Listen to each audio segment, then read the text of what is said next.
magaalada Hargeysa telefishinka Ariel waxa waraysi gaar ah ku siiyay Sultan Xasan Sultan Cabdilaahi Sultan Cabdiraxmaan oo kamid ah salaadiinta waaweyn ee Soomaaliland waxaanu ka hadlay natiijada ka dhalatay gudoomintii golaha wakiilada ee hadda muranku ka dhashay waxa uu sultaanku xukuumadda ugu baaqay inay arrintaasi xal degdeg ah ka gasho arrintan golaha wakiiladu wariye Badriyow waxa weeyaan waa golaha wakiiladu sidaan ka wada warqabno waa golihii saddexdii dhadhaare qarankan jamhuuriyadda Soomaaliya waa lugihii uu ku taagnaa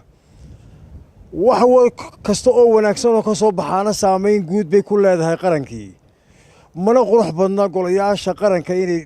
dhaawac inaga yimaado ma qurux badna in ay damage inaga yimaado waa hay'adii sharci dejinta waa xeer dejintii karaamada ummadda xambaarsan yihiin waxaan leeyahay arrinta doorashadii shalayto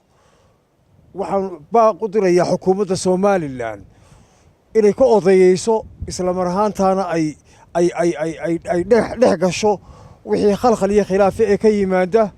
isla mar ahaantaana la isku soo jiido laga odayeeyo wixii khalkhal iyo khilaaf inagu keenaya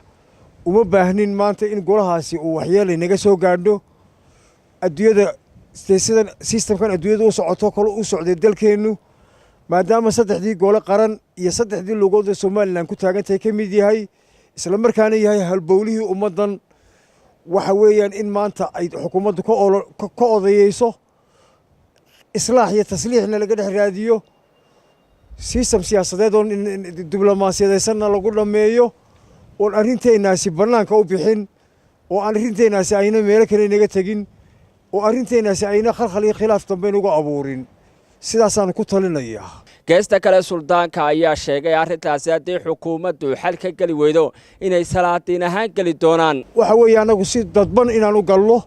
waa qorshayaasheeda waa ku jirta haddii arrintu yacni ilaahay dibkiisa waxaan rajaynaa inay maanta bay naga dhammaato haddiise ay dhammaan weydo ka fursan mayso inaanu ka odayeyno oo yacni maanta aanu dhinac walba ka raadino xal Batri Koosar Maxamuud telefishinka Ariel Hargeysa